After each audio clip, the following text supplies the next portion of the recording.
Hi everyone. This week's video is a little special. The theme is first and last. This right here is my very first diecast car in the collection. It's a frequent question. What was my first diecast car?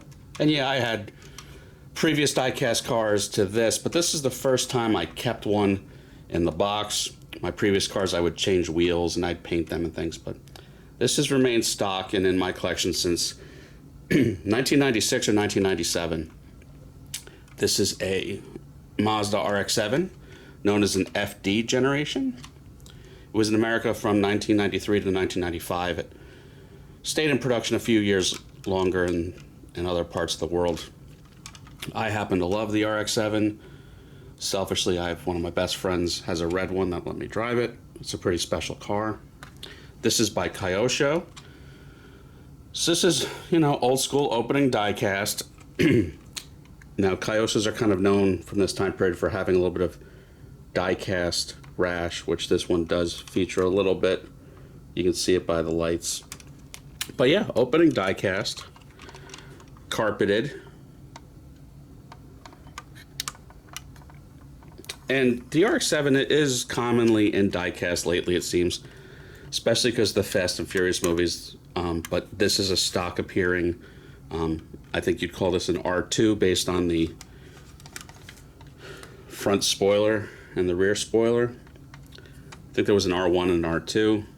I'm sure someone will correct me. But, Auto Art makes this similar to it. But this generation, Kyosho was pretty much the first. Unique engine. The Wankel is what this is called. It doesn't have pistons or cylinders in the way you think of with an engine. It has kind of like spinning triangles. Some people call them Doritos, but yeah. I think you basically have three rotors, as they're called. This is a 3-rotor. There are 4-rotor engines, 2-rotor engines, but yeah, 3 rotors, 1.3 liters, 255 horsepower stock. And it had sequential turbos, 2 turbos, so it's a twin turbo, but they would kick on at different times. One would kick in down low, and then another one would come online, would help with turbo lag. Sequential turbos were kind of popular in the 90s with these Japanese cars. But throughout the 90s, these kind of got more expensive, just like the Supra and the 3000 GT. And so it kind of killed them off at a certain point. This was the lightest of the Japanese sports cars at the time period. These were about 2,800 pounds. About 600 pounds lighter than, the 300ZX and whatnot. I don't have the box with me. It's in storage. It's just a black window box from Kyosho. And on the other end of the spectrum is the newest in my collection. Literally arrived yesterday. This is the new Z, which I think is appropriate to go along with my RX-7. The new Z has been a little controversial because is it really a new Z if most of what's under the skin is unchanged? They borrowed a lot of design elements. The rear end is from the Z32. The front end is from the 240Z. I think it's a good looking car. The grille is a little wonky. It does not feature an open grille. This is top speed. So this is sealed resin. Like I said, overall a good looking car. This one is right-hand drive. And this is a production car. They also made the concept, which was pretty close to production anyway. Wheels and tires are pretty good. I think the color is excellent. This is called the Proto Spec, this color scheme.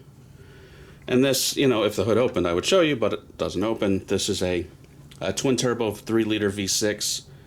It came from the Infiniti Q50, Q60, the Red Sport or Red Line. Red Sport, I think they called that. So yeah, 400 horsepower, 0 to 60 in the low 4s, available with a manual transmission. But they really haven't made many so far, so I've only seen 1 or 2 on the street. Let's see. So yeah, marked to 2023. Car number 1 of 999, which isn't a specific number, it's just 1 of 999. So yeah, top speed, I think they're decent. This is on sale right now, $69 at Replicars.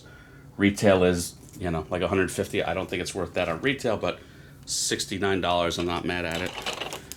And the RX7 I picked up for $25 when I was a kid, thinking that's a good deal. So that's probably worth about 200 bucks today, so I'm certainly not mad at 25 bucks. This top speed package I've shown before, just a black box with a checkered flag on it. So yeah, it's my first diecast car and my last diecast car. Hopefully you enjoyed that trip down memory lane, and please like and subscribe and have a good one.